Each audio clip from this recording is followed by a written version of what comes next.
സാധാരണ UDF സർക്കാരുകളിലൊക്കെ ഈ വിദ്യാഭ്യാസ വകുപ്പ് ലീഗിൻ്റെതാണ്. ഇത്തവണയും ഉന്നത വിദ്യാഭ്യാസം കോൺഗ്രസ് ഏറ്റെടുക്കുന്നു. ആ ഘട്ടത്തിലൊക്കെ വലിയ തർക്കങ്ങളൊക്കെ ഉണ്ടായതാണ് പുറമേക്ക് വന്നത്.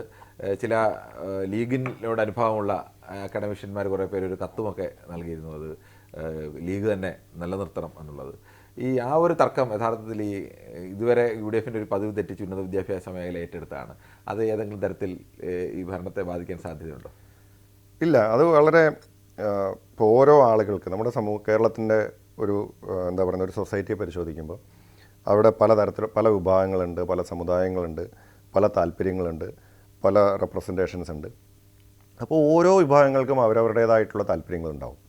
ഇപ്പോൾ ചിലർ പറയും വിദ്യാഭ്യാസ വകുപ്പ് മുസ്ലിം ലീഗ് എടുക്കണം, ചിലർ പറയും ഇന്ന വകുപ്പ് ഇന്ന സമുദായത്തിൽപ്പെട്ട ആളെടുക്കണം. അതൊക്കെ അവരുടെ താല്പര്യങ്ങളാണ്. പക്ഷേ നമുക്ക് ഈ കാര്യത്തിൽ ഒരു കൃത്യമായ കാഴ്ചപ്പാടുണ്ടായിരുന്നു. വിദ്യാഭ്യാസ വകുപ്പ് അതുകൊണ്ട് തന്നെയാണ് മുസ്ലിം ലീഗുമായിട്ട് സംസാരിച്ചു. എത്ര സ്മൂത്തായിട്ടാണ് എന്തെങ്കിലും തരത്തിലുള്ള വിഷയങ്ങളുണ്ടായോ?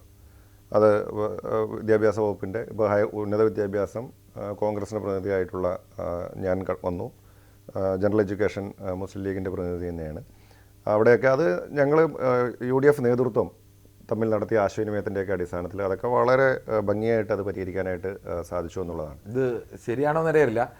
സെനറ്റ് യോഗത്തിൻ്റെ ഇടയിൽ സന്ദർശനം നടത്തിയ VD സതീശൻ നേരത്തെ തന്നെ ഉറപ്പ് നൽകിയിരുന്നതാണ് ഇങ്ങനെ ഒരു ഉന്നത വിദ്യാഭ്യാസ വകുപ്പാകെ കോൺഗ്രസ് ഏറ്റെടുക്കും എന്നുള്ളത്. അതിനകത്ത് എന്തെങ്കിലും കാര്യമുണ്ട്? അല്ല, അങ്ങനെ അല്ലല്ലോ. ഇത് ഞാൻ പറഞ്ഞല്ലോ, ഓരോ വിഭാഗങ്ങൾ ഓരോ തരത്തിലുള്ള ആവശ്യങ്ങൾ ഉന്നയിക്കുന്നുണ്ടാവും.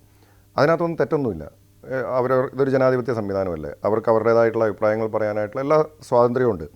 നമ്മൾ നേതൃത്വത്തിൽ നിൽക്കുമ്പോൾ ഒരു രാഷ്ട്രീയ പ്രസ്ഥാനം അല്ലെങ്കിൽ ഒരു മുന്നണി എന്ന നിലയിൽ ഞങ്ങൾക്ക് ഞങ്ങളുടേതായിട്ടുള്ള ചില അണ്ടർസ്റ്റാൻഡിങ് അല്ലെങ്കിൽ ചില തീരുമാനങ്ങളുണ്ടാവും. ആ തീരുമാനങ്ങളുടെ അടിസ്ഥാനത്തിൽ തന്നെയാണ് ഇപ്പോൾ ഇങ്ങനെ വിദ്യാഭ്യാസ വകുപ്പ് ഉന്നത വിദ്യാഭ്യാസം കോൺഗ്രസ് ഏറ്റെടുത്ത്, അല്ലെങ്കിൽ എന്താ വെച്ചാൽ കോൺഗ്രസിൻ്റെ ഒരു ഇതിനെല്ലാം അപ്പുറത്ത് നമ്മളിതിനെ കാണുന്നത് ഇത് കോൺഗ്രസിൻ്റെ മന്ത്രിയെന്നോ അല്ലെങ്കിൽ ലീഗിൻ്റെ മന്ത്രിയെന്നോ RSPയുടെ മന്ത്രിയെന്നോ നിലയിലല്ലല്ലോ ഇതിനെ. ഇതൊരു മന്ത്രിസഭ എന്ന് പറയുന്നത് ഒരു കളക്റ്റീവ് റെസ്പോൺസിബിലിറ്റിയാണ്. ഇവിടെ എല്ലാവർക്കും ഉത്തരവാദിത്വമുണ്ട്. ഇത് ഞങ്ങൾ ഇലക്ഷൻ മത്സരിച്ചത് ടീം UDF എന്ന നിലയിലാണ്. അവിടെ ലീഗെന്നോ അല്ലെങ്കിൽ കോൺഗ്രസ് എന്നോ അല്ലെങ്കിൽ കേരള കോൺഗ്രസ് എന്നോ ഒരു വ്യത്യാസത്തിലല്ല ഈ തെരഞ്ഞെടുപ്പിനെ മത്സരിച്ചത്. ജനങ്ങൾ വോട്ട് ചെയ്തത് ടീം UDFനാണ്. ആ ടീമാണ് ഇപ്പോൾ ഭരണത്തിൽ വന്നിരിക്കുന്നത്. ഞങ്ങൾ ഈ ഭരണത്തിലും ആ ടീമായിട്ട് തന്നെ മുന്നോട്ട് പോകും.